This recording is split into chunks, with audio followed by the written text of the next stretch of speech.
Okay, good afternoon, everyone. Hi, I hope you all had a really great lunch. And first, I want to thank you for being here for our 1:30 panel, Inclusion and Diversity. My name is Sutong Guo, and I'm the Assistant Professor of Sports Communication at Broadley University. And on behalf of the Charlie Steiner School of Sports Communication, I want to first thank you for your valuable time to be here at this time. And please, first, let me take a few moments to introduce our three panelists. So our first panelist will be Dr. Mia Long Anderson, and she is an associate dean and professor in the College of Arts and Media at Sam Houston State University. Her research interests include communication and sport, communication and race, and the interaction of communication, race, and sport. She is the co-author of the United States of Sport, Media Framing and Influence of the Intersection of Sports and American Culture, and also the editor of Social Justice and the Modern Athlete, exploring the role of athletic activism in social change. Dr. Anderson currently serves on the board of commissioners of Commission on Sport Management Accreditation, which oversees the accreditation of sport management programs at college and universities. She holds a doctorate degree in Communication and Information Sciences from the University of Alabama, a master's degree in Communication from the University of Tennessee for Broadcasting, and a Bachelor of Arts in Journalism for Advertising from the University of Georgia. So please, let's welcome Dr. Anderson to come to our panels today. And our second panelist is Dr. Guy Harrison.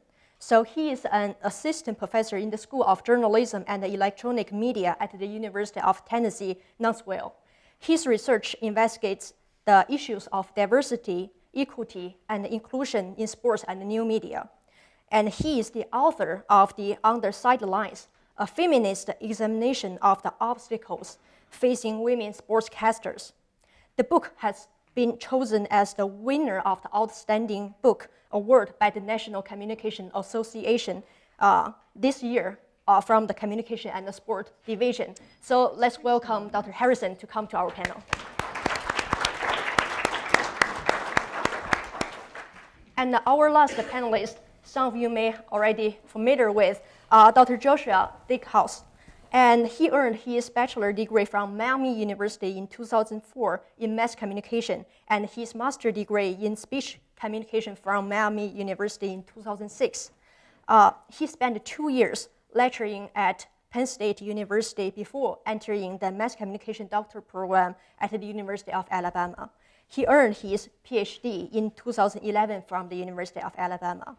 Currently, Josh is an associate professor of communication and the director of our Charlie Steiner University School of Sports Communication at Broadley University.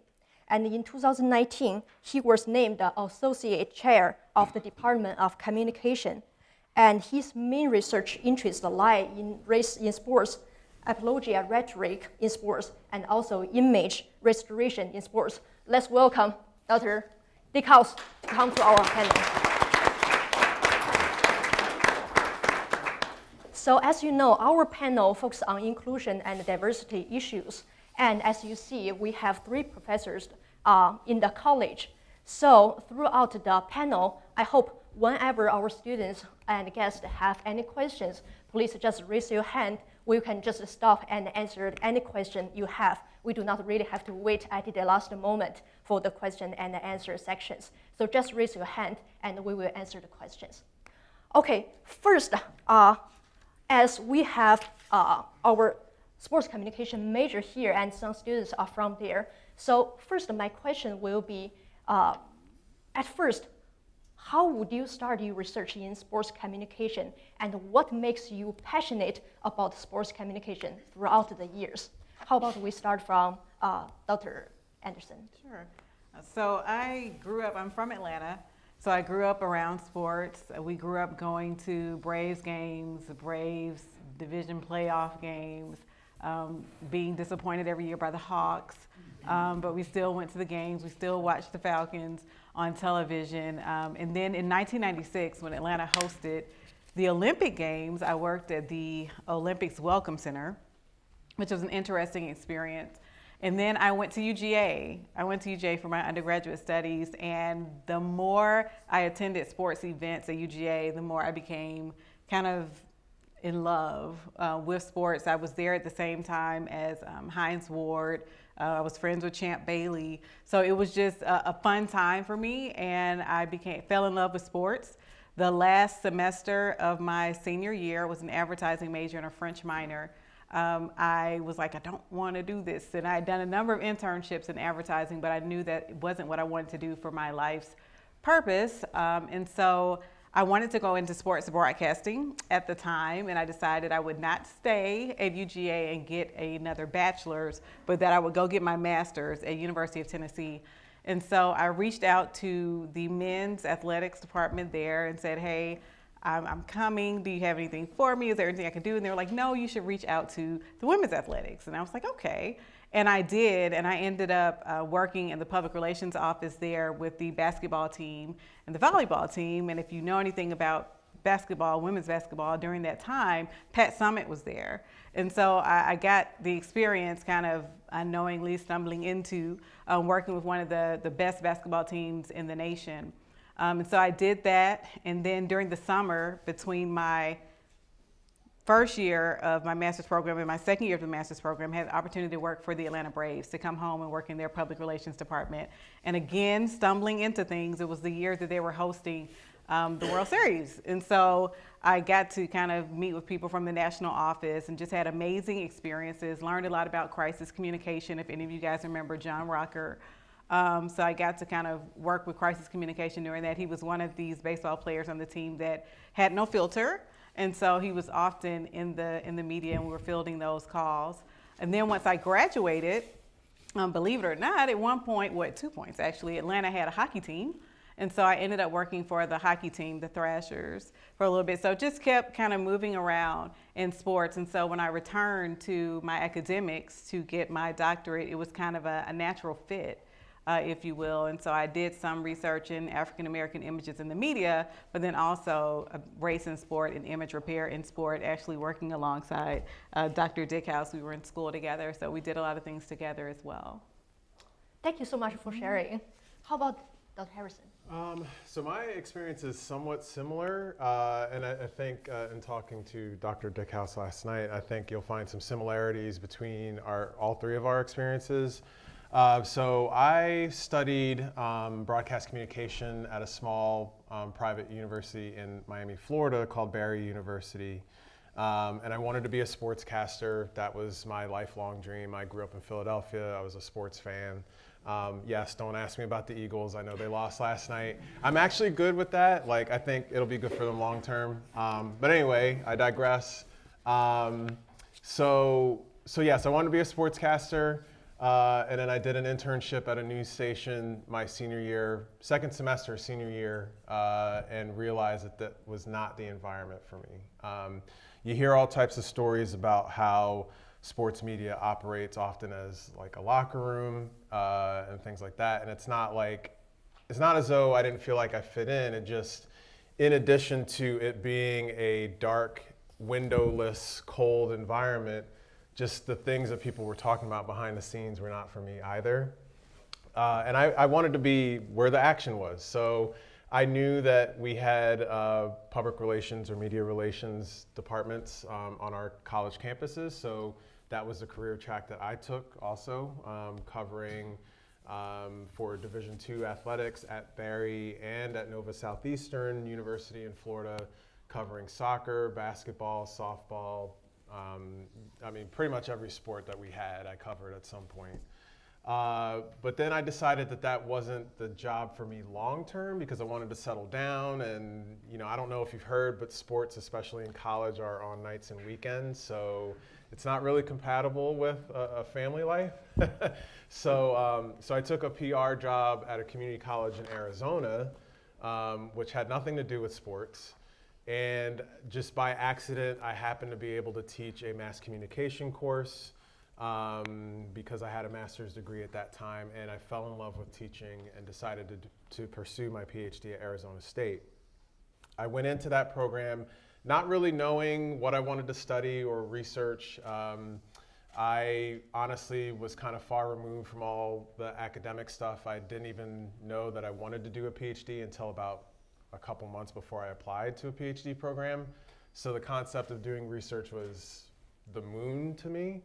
So I went into the program interested in pop culture, interested in sports media, and everyone was like, you know, you're really into sports, like you're a big sports fan, all four of us are sports fans, another common thread. You should study sports. It's the thing you're most passionate about, and usually the thing that you're passionate about is the thing that you are the best at. So that's why I decided to pursue that. Now people often ask me, why did you pursue as your first big research project gender in sports broadcasting or women in sports broadcasting? And honestly, I don't have a definitive answer for you. And if you ask my wife, that's the $1 million question. Why are you studying women? But I think as just a fan and an observer, I was able to see that there are differences in the types of roles that women are afforded in sports media, specifically legacy media, versus the roles that men are asked to fill. Okay, well, if losing for a team is good long term, then the Bengals are going to be impervious to losing forever, because that's how I grew up. So much like my colleagues here, I was a lifelong athlete. Got to college and was a broadcast journalism major. We had a lot of TV shows we did, and nobody wanted to be the sports director, so I was. And that afforded me a lot of opportunities to interview a lot of athletes and coaches at Miami University while I was there. And decided ultimately that I wanted to pursue an academic lifestyle. I had interned. I had similar experiences when I was an intern at Fox Sports then. I'm like, this is different than what you think sometimes when you meet a couple of the, you get behind, you sort of peek behind the curtain, if you will. And you know, I entered my master's program in the fall of 2004, and for anybody who's gone to graduate school knows that each paper you write is around 20 to 25 or 30 pages, and you're going to write a thesis to finish, and whatever your projects are, you better really care about them. And what I cared about were sports, and I started writing my papers on sports. Took some time off in between school to lecture at Penn State, as Satong noted, for a couple of years, and that's where I thought I'd been a football fan until I walked onto the campus at State College, and then I saw what real fandom is really like. And when I entered my doctoral program the same year that Mia did at the University of Alabama, you could pick a cognate and a specialization, and my cognate was political history, and my specialization was sports communication. And so I ended up doing all my papers on sports while I was there. And my dissertation was sports related. And so when it came time to get a job or look for jobs, there were jobs open in political communication or political history, and there were sports communication jobs open. Well, at least there was one. And that's the one I went for all the way through. And I've never regretted that decision for a second. And the more that our politics changed, I am happier and happier that I made the decision that I made. And then, you know, have spent the last 12 years with Mia and our colleague Keenan researching in sports on different aspects from image restoration, issues of race and criminal severity, etc., trophy culture. And I found it to be very fulfilling work. And I have found that historically, sociological strides are made in sports before they're made in society. And that sports are a major microcosm of life. Now, there's an interest convergence factor to that. Nobody's doing it out of the goodness of their heart. Nevertheless, it happens. And I've always found that more interesting. And, you know, I had colleagues say, well, why do you research sports? I don't know how much it matters. And I would tell you this, that in 1960, the first live presidential debates, where you had millions of people listening on radio and millions watching on TV, more than 90% of the country tuned in. And those were the Kennedy-Nixon debates. And in 2012, the first Romney-Obama debate was accidentally scheduled for the first Thursday night of the first NFL game. And they moved that debate because if it was on the same time as an NFL game, nobody was watching the debate. Okay? So sports are an economic factor. Our economy is largely run on the success and the business of sports. Okay, their cultural, sociological impacts cannot be denied, and I'm very happy with the path that I took. Thank you for your three incredible values and experiences for about sports area. And my second question actually is, our topic today is inclusion and diversity. And this is also a very important topic at the college level, and now maybe in high school and middle school, they also may mention something about that. So when we talk about the inclusion and the diversity, some people will think about race, and some people think about gender, and others will think about sexual orientation or the disability issues. So my next questions will be, so for you, how would you understand inclusion and the diversity, especially in the sports, and especially in the sports media or the sports communication area? My understanding of it is making sure that we have as many types of voices as possible. I mean, there's, the textbook definition of diversity, which tends to be the definition that academia and sports media tend to use, which is numerical based. Well, if we have 50% of this group and 50% of that group, then we're diverse. Or if we have 33%, 33 and 33, then we're diverse. But none of that necessarily means anything if those groups don't have equal voice or equal power. And yeah, I'm going to stop my answer there. That's ultimately what it means to me. More so inclusion and equity, more so than diversity. I know the concept of diversity is important, but you'll also see some people sort of question or call into question the validity of diversity, I guess from both spectrums. I mean, we know we have sort of a right-wing spectrum that says, well, diversity isn't necessary, but then there's also, I would say, legitimate questions about, prioritizing numerical diversity over structural diversity, and I think that's the difference between diversity and equity or inclusion. For me, it means a variety of things, but if I was going to pinpoint one particular thing, it's that people feel safe and welcomed not to be the same as everybody else. That having different opinions and having people who we aren't all a homogenous group, we're not all the same, and yet you're welcomed into this environment, and that by bringing a different perspective that we all learn from a different perspective, and it makes us better people overall. And that our understanding, whether that be culturally or sociologically, is enhanced by somebody who feels safe to be who they are, if it's not what everybody else is like, and that by bringing in different perspectives, we enrich the sports communication field. I would agree with those definitions. I think when I think about it from a higher ed perspective, I think of diversity as a fact. Like we are all different. When we are all sitting in this room, we all bring different things to the table.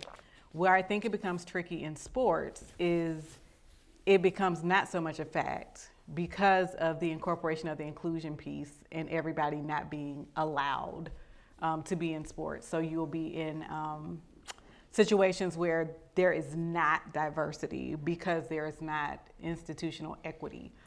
So for you to play, like I have one of my best friend's daughters plays volleyball now at Trinity College up in Connecticut. And I think the tuition there is like $60,000 or $70,000, right? It's a Division III school, so there are no athletic scholarships. You go on an academic scholarship if you're able to get one.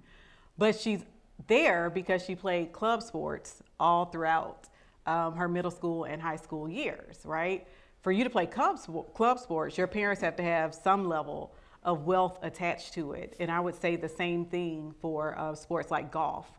For instance, there would be this, and tennis, there would be this extra piece that is added on where it limits the diversity that can be in the sport, if that makes any sense, because there is no equity for coming into the sport. And which is why when you think about Venus, when you think about Serena, it's an amazing story because you have these little girls from Compton who didn't have wealthy parents, but whose parents took the time to play with not so good tennis balls on not so good courts for all those years and to be consistent with it.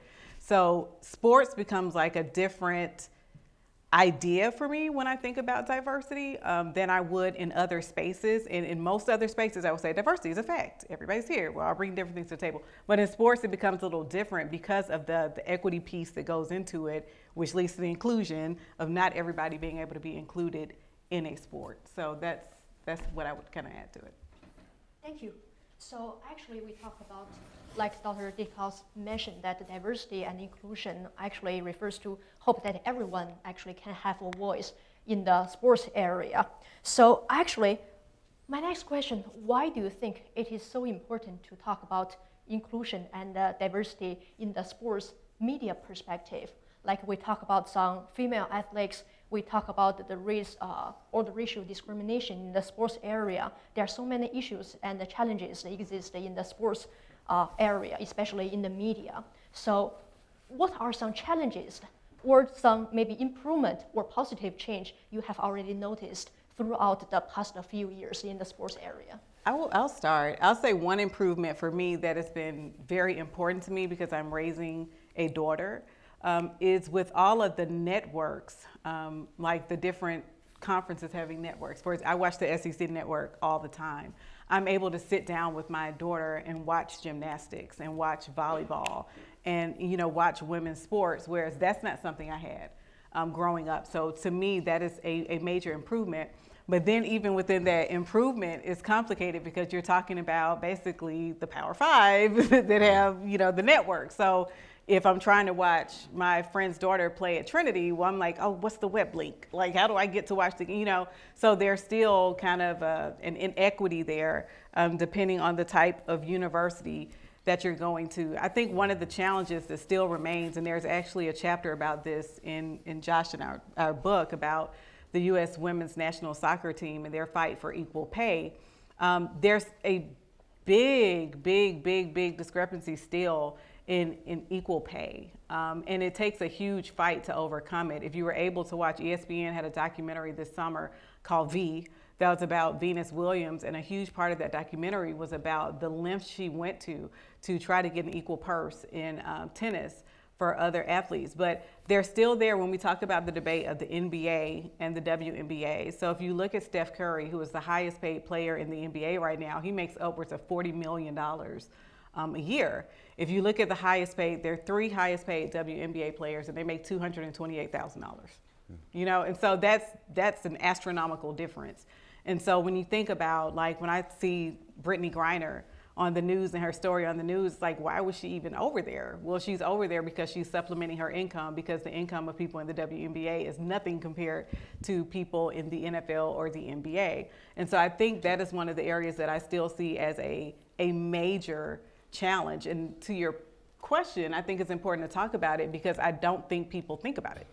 You turn on the TV, you're like, oh, good, the WNBA, they're on TV, but you don't think about the differences in how their lifestyle is versus how the lifestyle is with NBA players. And I'm not justifying the high salaries that people get, because there's a conversation for the ridiculousn's in that too. For an NFL coach to get fired and get a $15 million buyout, I think is kind of unique. I'll put it that way. But I'm not justifying, but I'm saying that if we're all going to have a level playing field, let's have a level playing field. So I think that's one of the places where there is plenty of room still to advance, and that is the pay equity. We went through, some different eras. There was an era of the 60s and 70s, which were what we would call, very politically active, save for, certain athletes who wouldn't enter that fray. And then we entered a period of what was called politically active dormancy, right? Which went from the 1980s into the early 2000s, where these discussions, whether they were on race or gender or pay or things, they just didn't happen. Like, they just didn't talk about it. to the point that early in his career, LeBron James did an interview. It was a round table with LeBron James, Carmelo Anthony, Magic Johnson, and Larry Bird, where LeBron James and Carmelo Anthony says, no, there are no issues of race in the NBA anymore. I believe they were mistaken about that statement, right? But those conversations hadn't been happening for a very long time, and I agree with Mia, the pay discrepancy is absurd. In fact, when Steph Curry signed that deal, LeBron James came out and said he deserves twice that amount. I'm like, all right, why don't we calm down here a little? I think I can live on $40 million a year. I'm fine. So if that's not enough, he can trade me. And yet a lot of these issues come with a risk, and some of that political dormancy was due to the inherent risk that can come from speaking out. Nevertheless, when they discuss a player like Brittany Griner, a very compelling case can be made, of course, that if LeBron James had been in Russia and they detained him, he's not getting sentenced to 9 years in a penal colony in Russia. It's just not happening because he's LeBron and she's not. So nevertheless, we look at some of the major issues. The United States women's soccer team finally fought for and achieved equal pay, right? That was a major milestone. Yet when you look at major sports networks and the amount of stories, the amount of coverage of stories, they are so heavily male-dominated that it is disheartening, to the point where people say, well, sponsors aren't going to dump money into women's sports. We aren't that far removed from that conversation being about the National Football League, where major college players didn't go pro. They went somewhere else, right? It was another chapter in our book, that one of the chapters I wrote, which was on the 1958 NFL championship game, which changed the NFL's fortunes forever, right? But prior to that, the NFL had existed for 38 years, and they were barely making it, right? People just didn't watch it.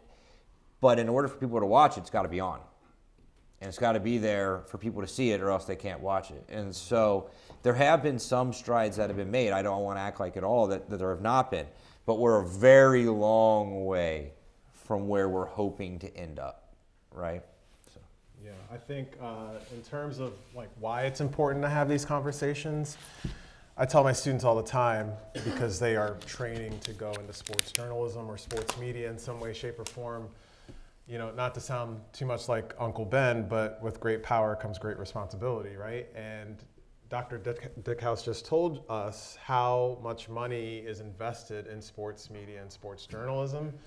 So as sports journalists or sports media personnel, you are telling stories, and the stories that are told in sports are a microcosm or canary in a coal mine, or insert other metaphor there, right, of what is happening in society at large. So the more diversity or diverse voices we have in sports media, the better able the industry is to tell those stories with nuance.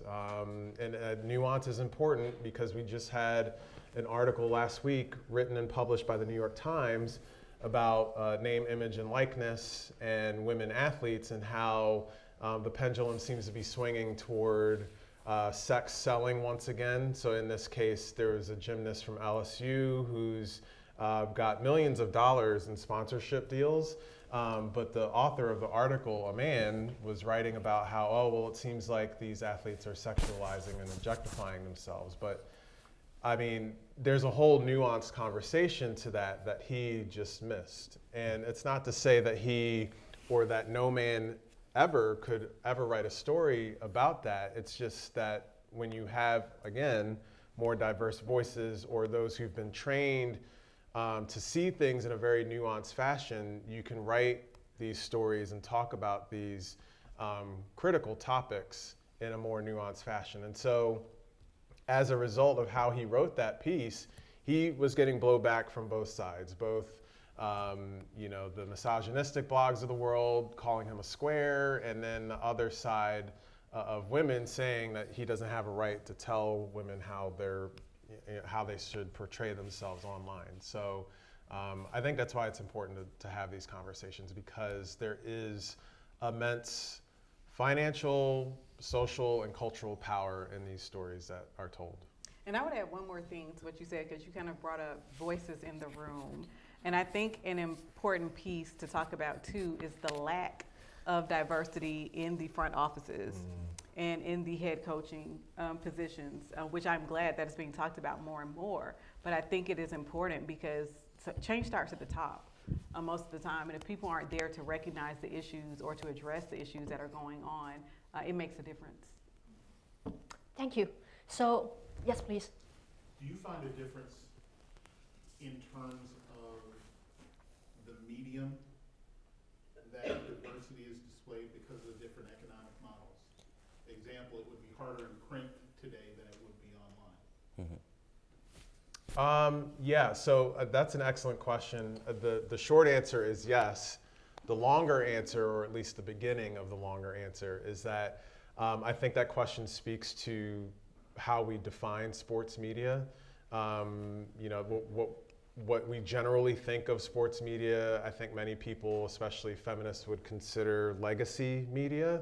And so there's been a discussion among feminist media scholars, sports media scholars, of expanding the definition of what sports media is to include such things as podcasting, where you see a lot more diversity because you know, that's a medium where people can build their own platform and their own brand, and they don't have to kowtow, so to speak, to executives who want things done a certain way. So yes, I do think you know, platform is, or the medium is very important in that respect.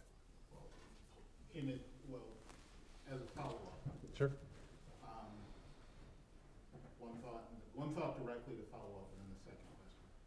So as a follow-up to that, part of the sports media conversation, when you're talking about podcasters and people who are just putting out random articles, a lot of the time while they may be able to build a following, that doesn't necessarily make them a journalist. It's just somebody who has a squeakier wheel than others. Sure. So there's that part.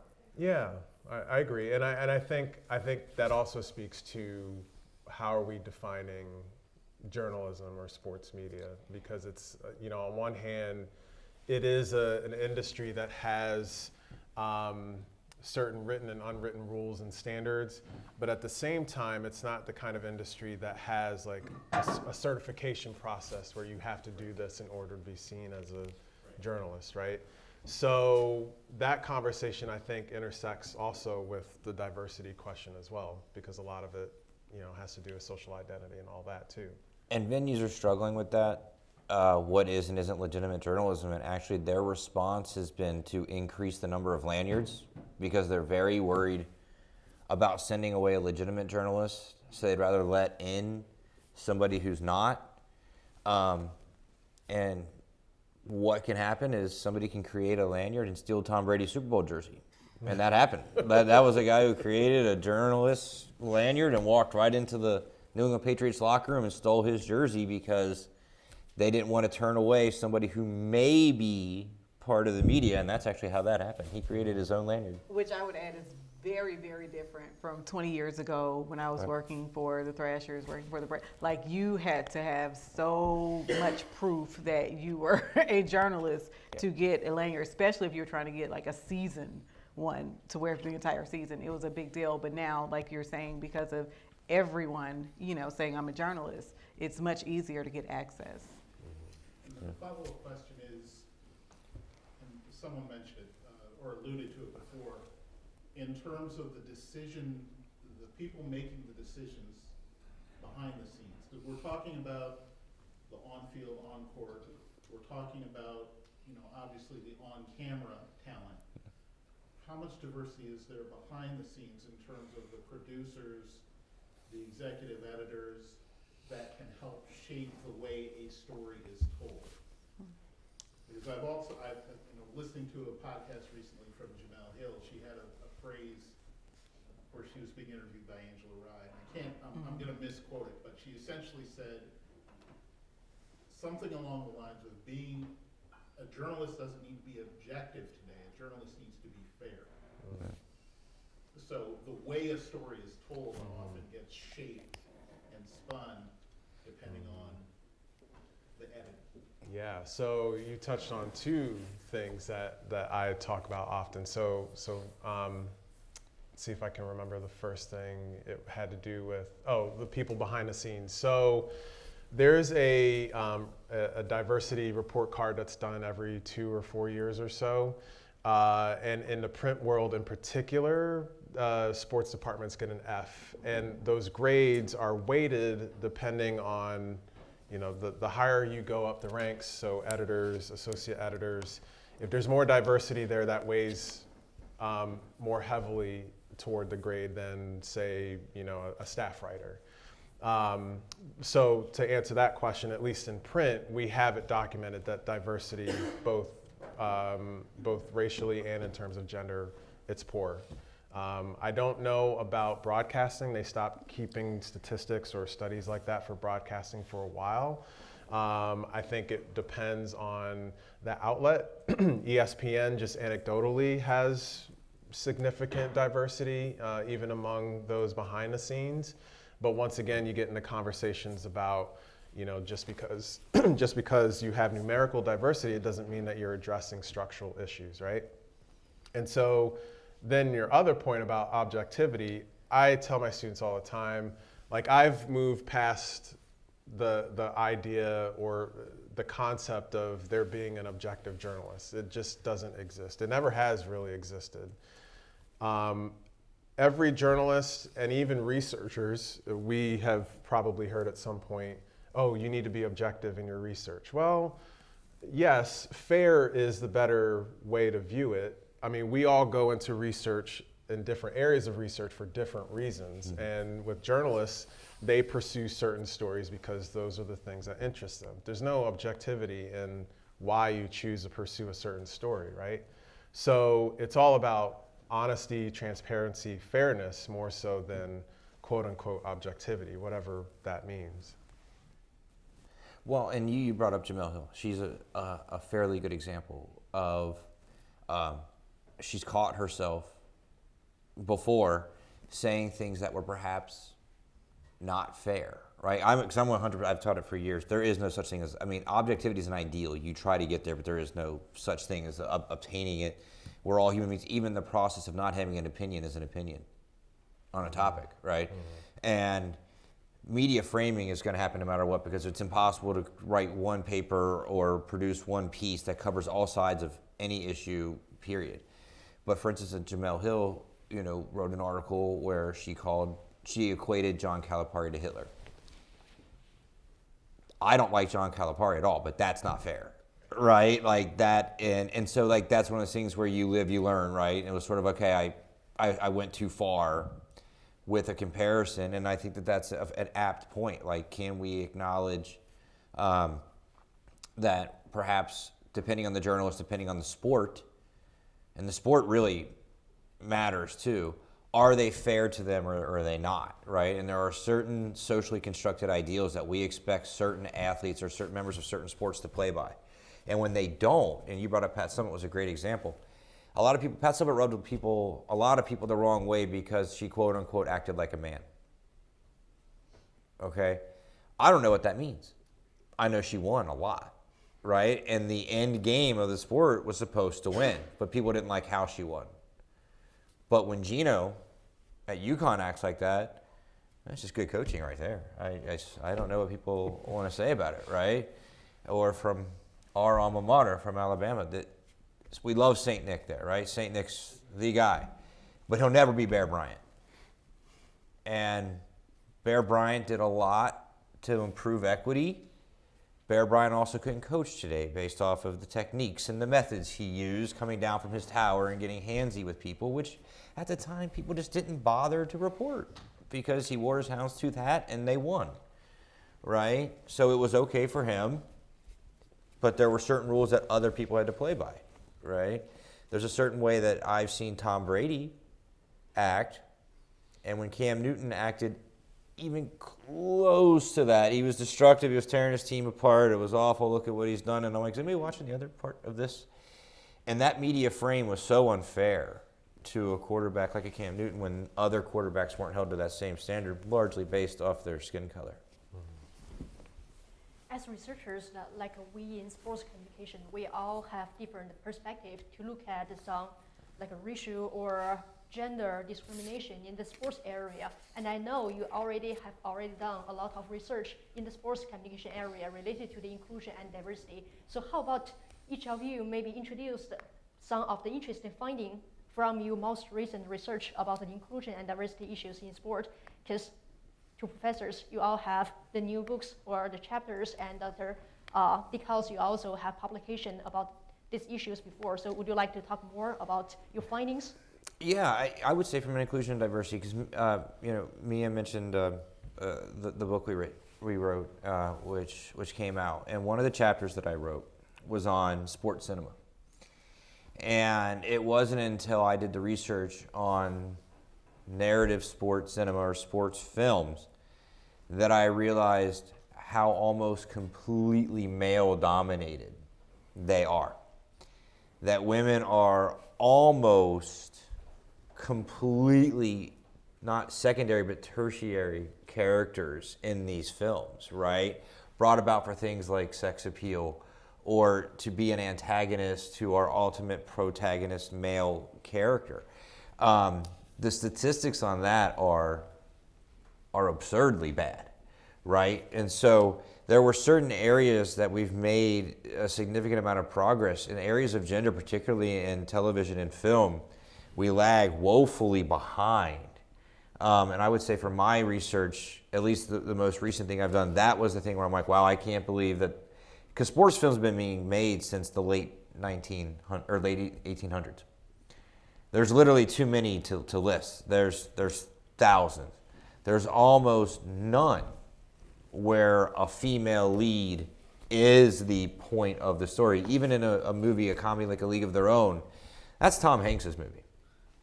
Tom Hanks runs and dominates that film, okay? And there's more focus on his character than any of the other characters.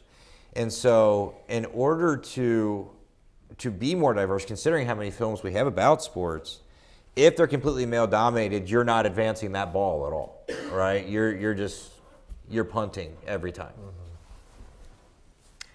So yeah, like Josh said, we have the book, and some of the chapters in the book focus on Muhammad Ali and what was going on during the Vietnam War and how he was stripped of his title. So there's this reflection on things in the past that have happened. And then I have a book coming out, an edited collection coming out in December that deals with athlete activism. And so it really speaks to the power that athletes have to change different structural systems in society. So for example, one of the chapters talks about Maya Moore and how she left the WNBA to go fight for criminal justice reform. And she ended up marrying Jonathan Irons, but she fought for criminal justice reform and is still fighting for it in many ways. And then it also speaks to Allison Felix, the track star, the Olympian, and how she was treated by Nike when she was going into motherhood and ended up leaving Nike and going to another company and later starting actually her own company.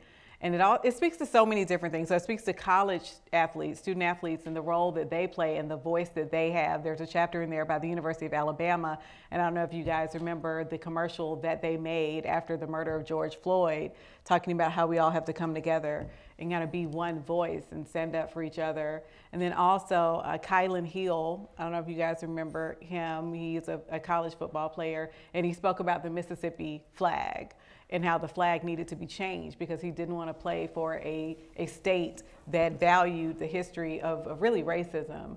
And he did the tweet, went to sleep, woke up, and there was a whirlwind around him about the tweet that he did, and they did eventually change the Mississippi flag. And so it speaks to the power of voice that athletes have in changing society. We can look at the historical things, but what I wanted to do with this book was really bring us into the modern era. And this is what athletes are doing right now. When you see Chris Paul come out to play and he has on an HBCU shirt, that does a lot to advance knowledge of HBCUs, of historically black colleges and universities, and what they mean and what they're all about and those types of things.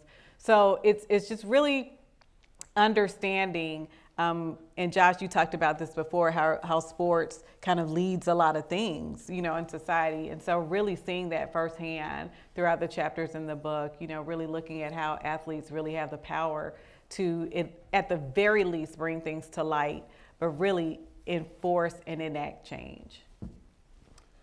So I'll say a few things about my book, and then I'll talk about another project I have in progress. So the book, if you recall, is about women working in sports broadcasting, and I was really interested to know, I guess at a structural level, we have more women on the air than we've ever had before. But it just seemed to me, and me and I discussed this before the panel, that there are still some roles that either you only see women in or you rarely see women in. And on top of that, if you were on Twitter at all in the last 5 or 6 years, you know that there was a lot having to do with online harassment there. So even though we were coming up on the 50th anniversary of Title IX, more women were on the air than ever before, why did all these structural issues still persist? And in fancy academic feminist terms, what I basically found was that women in the industry are left on their own to sort of overcome these challenges. Everyone recognizes them, both, and when I say everyone, I mean sports fans and also those who work in the industry. They recognize that there's double standards of appearance, that men don't have to work as hard to maintain an appearance to be on camera. They recognize that women are often pigeonholed into sideline reporting. Everyone is aware of that, but almost literally nothing gets done. And so through the interviews that I conducted and the textual analysis that I did, I got to the nitty-gritty of why this continues to happen. And it's basically, we leave women on an island and say, okay, well, this is how it is, good luck. And if you have an issue, suck it up, don't let anyone see you cry. This is just how the industry is. And so it has a way of chewing up women and spitting them out often. I mean, we do have some women who are lucky enough to either not have to face harassment that often, either in the workplace or online. But those who do end up leaving, and I also found that there were many women who went into collegiate programs wanting to be sportscasters, and then they witnessed all this nonsense and decided it wasn't for them. And I, as an instructor, I witnessed that. I had students firsthand tell me, I didn't want to deal with online harassment, or I did an internship and my internship supervisor nitpicked my outfit, my hairstyle, so now I don't want to do sports broadcasting anymore. I did have a student tell me that. And so that sort of led me to this current project, which won't be a book, it hopefully will be a journal article, which looks at how early are women learning or being socialized to accept these things. And so what my colleagues and I wanted to do was a survey of college students studying sports communication. So we did a survey that looks at the prevalence of gendered harassment and discrimination in sports communication programs. And we're still in the middle of doing the calculations, but very early on, we can tell you that still in the year of our Lord, 2022, there is a very significant difference between what women are experiencing as it pertains to discrimination and harassment in sports comm programs versus what men are experiencing. So, thank you for sharing. And we have already talked a lot of issues exist in the sports media, in the journalism, and also in the academic areas. So actually, we need more inclusion and diversity in the sports area. It is really important to recruit more diverse student population in the classroom and recruit more faculty in the academic area. And also, I'm interested in leadership. So how would you see the relationship between the leadership and the diversity issues? It is really important to consider those who really have the power and the percentage of different racial groups and different gender groups. So how would you see the connection between leadership and the diversity things now? I can start. That's fine. Well, the question's a good one, and it's been important to me since I've been the director of the Steiner School here. I'll give you an example. As we sit here, there's no sport that touches the popularity of the NFL. They are king. They are impervious. You can make the case that they're the most powerful corporation in this country. They can do whatever they want. Okay? The cheap way out to say is, well, guys are football fans. That's not fair. 47% of NFL fans are women, right? So to act like women don't want to work in football would be foolish. And so creating an environment where it's made clear that this is for everybody. Guys aren't sports fans. Americans are sports fans. People are sports fans, right? And it's a really exciting industry to work in, right? So if you don't develop an inclusive environment where you're like, not only is this for you, but it's a place where you're going to succeed, right? Then as Guy said, then you would turn a lot of people off or say, well, there's not enough people who are like me. There's not enough people. Well, you have to have the people that are going to be the trendsetters who are going to say, no, but we're going to make sure it is for people like us. Because an environment, and again, you take a sport like the NFL, where the vast majority of employees are males, or as Dr. Harrison said, they say women can get marginalized where they literally are pushed to the margins, which are the sidelines, right? You don't get to break past the sidelines a lot of the times, or you go to back in the early Fox days, the pregame show where they would put Jillian Barberie in like a Catholic schoolgirl outfit with knee-high boots, and her job was to do the weather or something like that, which is a highly demeaning process. Not to mention she wasn't a meteorologist any more than I am, okay? So it has to be something where the people, whether by race or gender or whatever, aren't marginalized because they don't look like they're a largely white audience, right? But that this industry from the top down is for everybody who all can find a job and succeed in it, right? And by doing so, thus we enrich the industry and make all of us better people in the process. Yeah, I think we've talked a lot, or at least I have, about structures and all of that. I think it's one thing to, among leadership, have diversity. I think it's not just about it being, often women will say we need more women in the newsroom in leadership positions, but they sometimes will take it a step further and say we need the right women to lead organizations. And the difference is that student I told you earlier who did the internship and had her hairstyle and dress or clothing picked apart, her internship supervisor was a woman. And so it's not just men who have to adjust their thinking on how to make structural change. It's called structural for a reason. It doesn't just fall on one group. And so as I write in the conclusion of my book, it honestly takes a concerted effort throughout the industry to be brave in implementing these changes, implementing structural change, because it's not so easy to say, okay, we're going to do things differently. I guarantee you that internship supervisor gave that student that feedback because that's how they were trained. They were trained to focus on appearance in a certain way.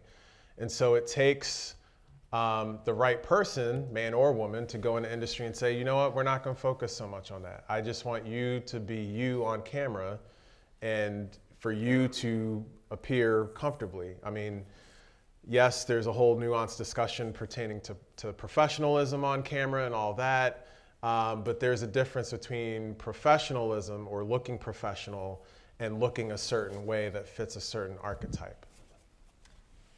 Yes, there definitely needs to be a culture shift. I think one of the things that bothers me most is that everything seems reactionary, and that goes across industries. But if you were to just look at the NFL, and I'll talk about them because Josh has mentioned them a number of times, when we think about the Rooney Rule, that has really not produced any change since the time that it came to be. And then now that Brian Flores has sued, it's like, oh, well, now we're going to actually have a quota. And so before the 2022 season, now everybody is required to have a minority or a woman on their offensive coaching staff. Well, that's reactionary. That would not, I guarantee you 100%, that would never have been done unless this lawsuit came to be. And so I And I know it's pie in the sky and it's idealistic, but I would just like for things not to be reactionary. Yeah. I would like for people to say, we should do this because this is the right thing to do. But what that takes is the athlete activism. It takes people being in hard fights like Colin Kaepernick. And a lot of times those fights come with risk. And a lot of times it is that one person or group of people that has to deal with the outcome of the risk that they have taken. But it has to continue happening until we achieve a true level playing field. So there are no easy answers. And yet, despite a quota being in place, we are at a league that just took an ESPN analyst with no college or pro coaching experience and made him their head coach mid-season. But he won. He won one game. I think it was He Jim won his Irsay- first game. Jim Irsay is really feeling up that they won this one game. They did beat the Raiders. He won one game. And right now, most people are beating them. But on a staff that was largely, it was half white, half black, their assistant coaches. Yeah. Any one of them chosen would have been a better option than what they did. I agree. Given the fact that they took a guy who was working at ESPN and lives, I believe, in Atlanta, is where I believe Jeff Saturday lives, and said, we're going to make you the head coach. So he's overseeing a staff that he didn't hire mid-season for the rest of the year, and an opportunity that, as far as I know, in the history of the NFL has never happened, to the best of my knowledge. I don't think that sends anything but a horrible message. Right. And part of the deal is, and we kind of touched on it, it's hard to make billionaires do the right thing because they can kind of do whatever they want. Yes. So currently in corporate America, businesses are now putting their ESG goals as what drives them: environment, social, and governance. And given that essentially the X number of teams in the NFL are family-owned businesses, how is that going to connect? It doesn't. It's as long as a league like that is printing money, basically. And that's, at the end of the day, all this. I don't care if you're talking about ESPN or Fox Sports or a Major League Baseball team, an NBA team, an NFL team. At the end of the day, the first thing they want to do is make money. If you've talked to Charlie, he goes, the fans are angry that the Dodgers didn't win the World Series. And he goes, but they're drawing 48,000 people a game, so they don't really care. That's harsh, right? But it's the truth, right? The Cubs are bad again. But on a Tuesday afternoon, they'll sell out the state. I don't think people in Chicago work. I don't get how they sell out in the middle of the day. I can't. They're the only team in the league that can do that. So it's if they're 50 games under 500 to go, but we're still selling out the stadium. It has to hurt their pocketbook. And right now, I don't see the model to currently do that. I know how that sounds. I don't want to sound like a defeatist because I think there's an avenue, but it's up to them to do the right thing because it's the right thing to do as opposed to what they want to do. I don't know a better way to answer that. And that follow-up to that, though, is those corporations that are sponsoring the league and lots of the advertising that's on television are those who are obligated now to their shareholders and their customers with respect to their ESG goals. So can they influence the league? I mean, we've seen that to an extent. The Washington Commanders changed their name because FedEx, their major sponsor, applied pressure, among other sponsors. So it can happen, but is that going to happen at a widespread enough fashion to, let's say, improve diversity among NFL head coaches? I don't know. I would just add this, it's because your point, you asked a great question, which is extremely hard to answer, right? Because your average company will bend to public sentiment. Yeah. I differ because one of the third most important item now being addressed by the U.S. Chamber of Commerce is ESG for small business. So it's reaching to mom and pop shops. Yeah. And everything, and the whole environment and ecosystem is changing. Yeah.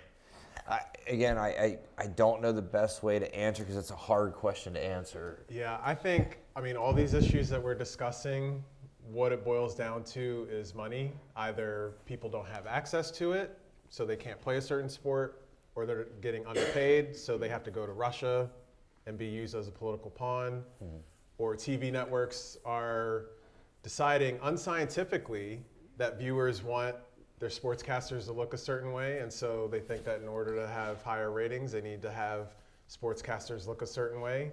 And you have billionaires who own teams and doing pretty much whatever they want because they can.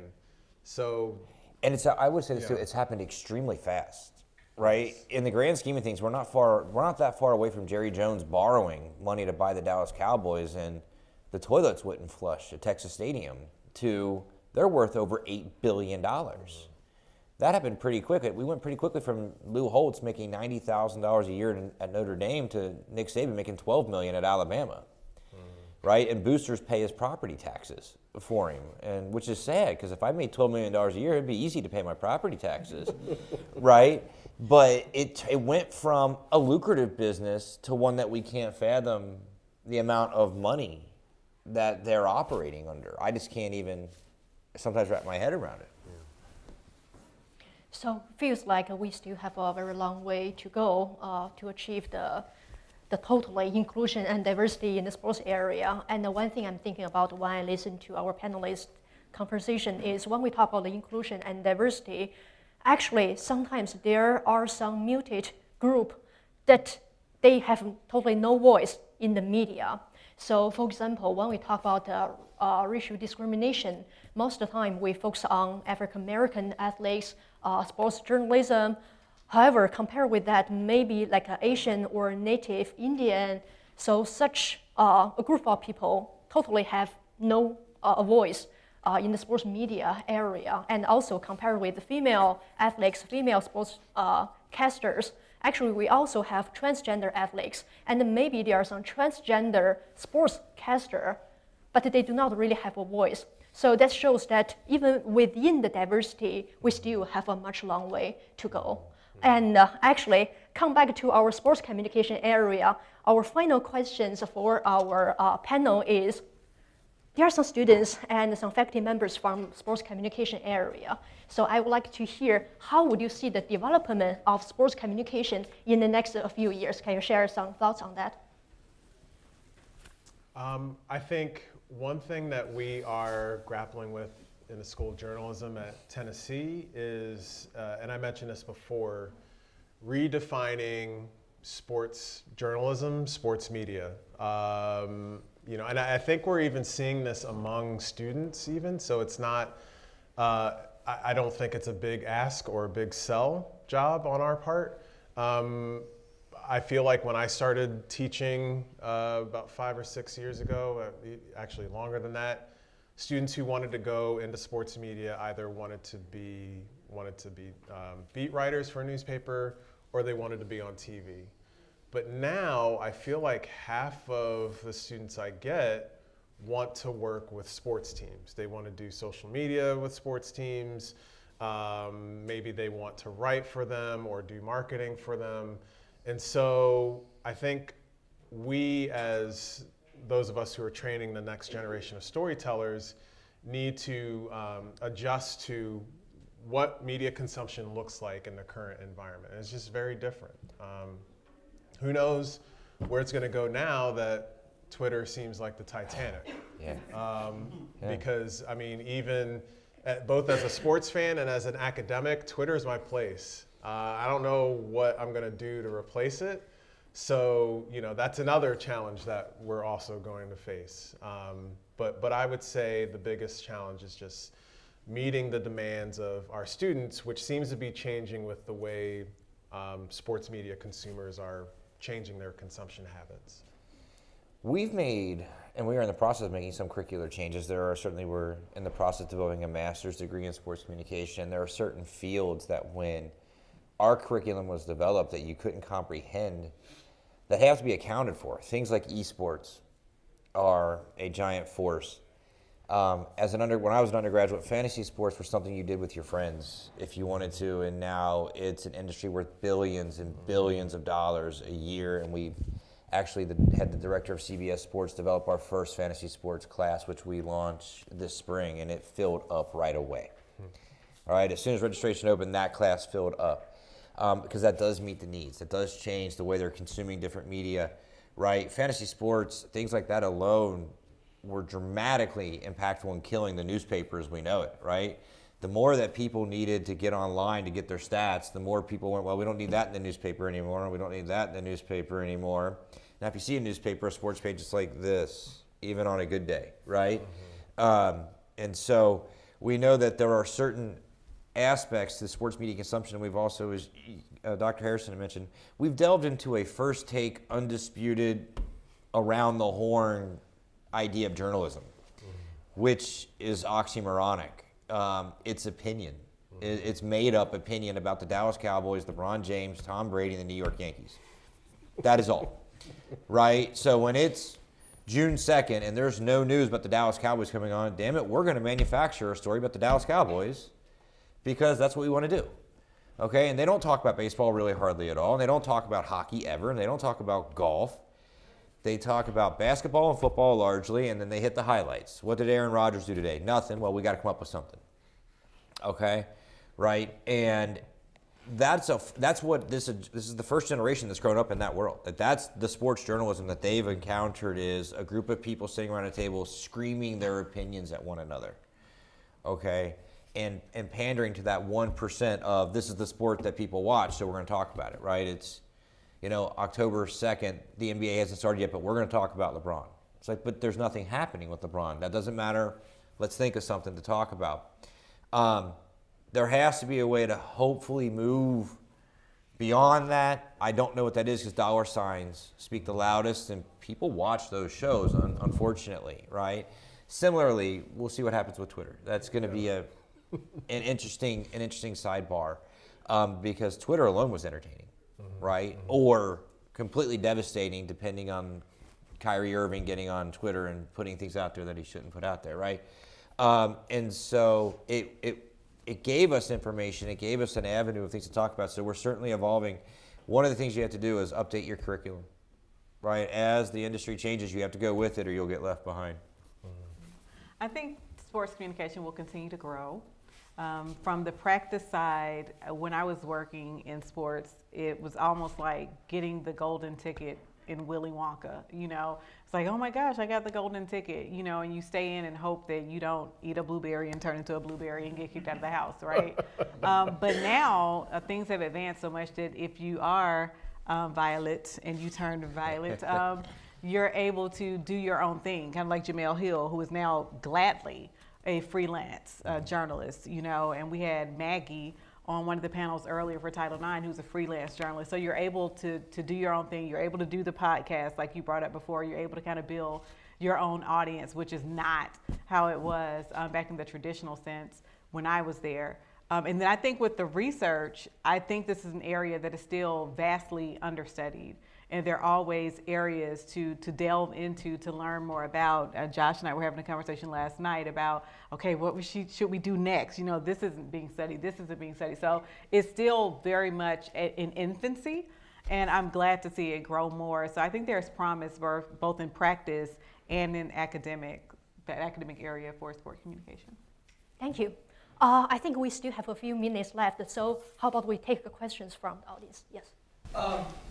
Dr. Long-Anderson, you had mentioned about increasing inclusion in front offices, and we see just this week Miami Marlins become the first franchise in all of North American pro sports to have women at the head of two front office executive positions, and yet that barely gets any attention among the media, and we're still dealing with the Jeff Saturday getting hired by the Colts. How do you get more attention focused on teams making strides in this manner?